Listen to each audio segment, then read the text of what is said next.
I'm Ron Paul. I'm a congressman from Texas, serving in my 10th term. I am the champion of the Constitution. You voted against the war.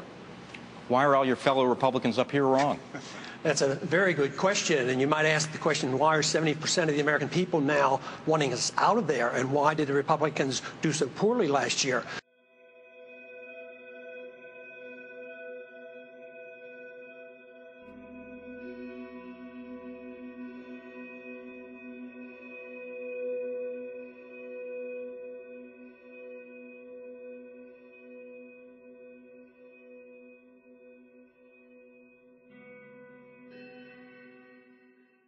So I would suggest that we should look at foreign policy.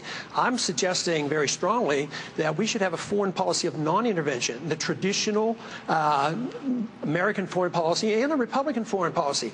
Throughout the 20th century, the Republican Party benefited from a non-interventionist foreign policy. Think of how Eisenhower came in to stop the Korean War. Think of how Nixon was elected to stop the mess in Vietnam.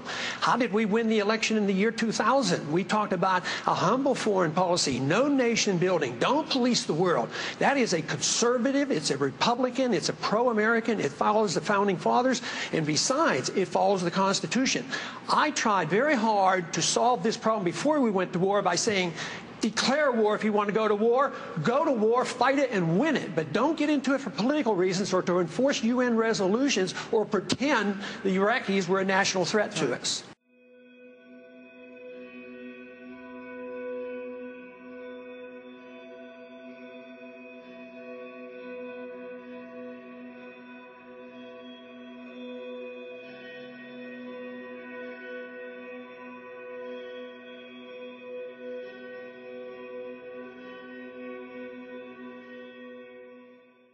Don Luskin, who's your pro-stock market candidate?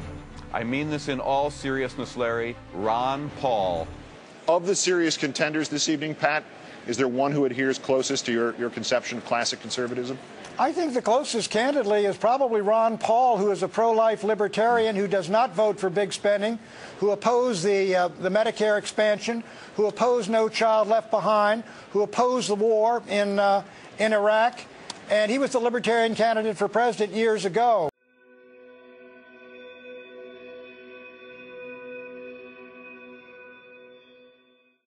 I just want to also say that Congressman Paul, I've heard him now in many debates talking about bringing our troops home and about the war in Iraq and how it's failed.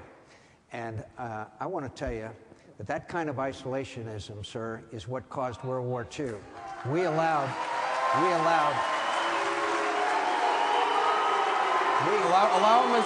Allow him his answer, please. We allowed Hitler to come to power with that kind of attitude of isolationism and appeasement. Okay. And I want to tell you something, sir. I just finished having Thanksgiving with the troops, and their message to you is, the message of these brave men and women who are serving over there is, let us win. Let us win. Right. That's what they want. We will, please. Later, but I do have to allow Congressman Paul 30 seconds to respond. Absolutely. The real question you have to ask is, why do I get the most money from active duty officers, military personnel? So what John is saying is just totally distorted. He doesn't even understand the difference between non-intervention and isolationism. I'm not an isolationist. I want to trade with people, talk with people, travel, but I don't want to send our troops overseas using force to tell them how to live. We would object to it here, and they're going to object to us over there. All right, we will have a lot more on Iraq coming up. It's obviously a very heated time.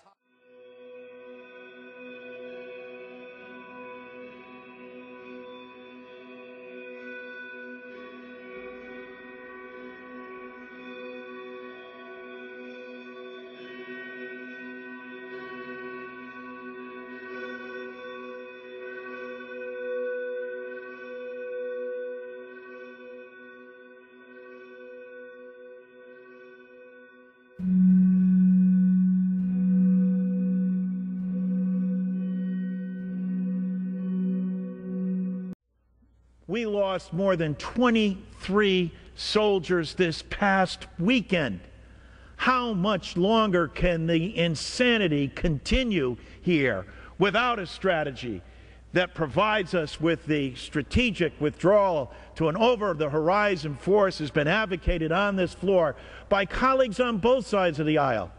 Why is it that Ron Paul is the only presidential candidate that has the nerve on the Republican side to talk about it without fear of being called unpatriotic or, in fact, booed in an audience?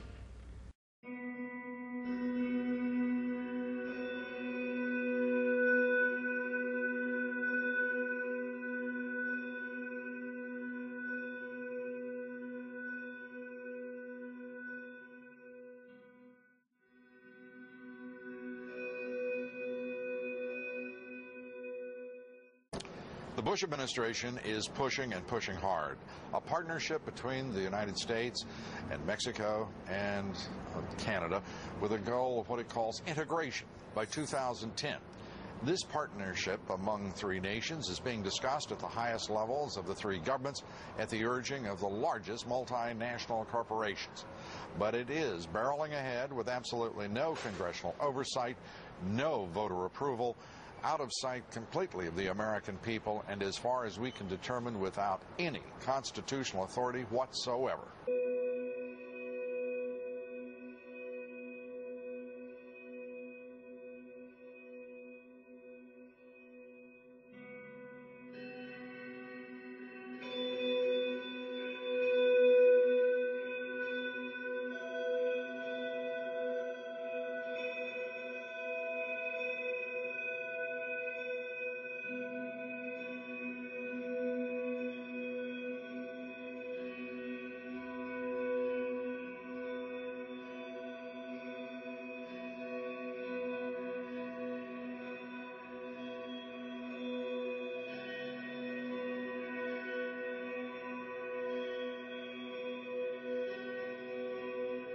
And my question is for Senator Clinton.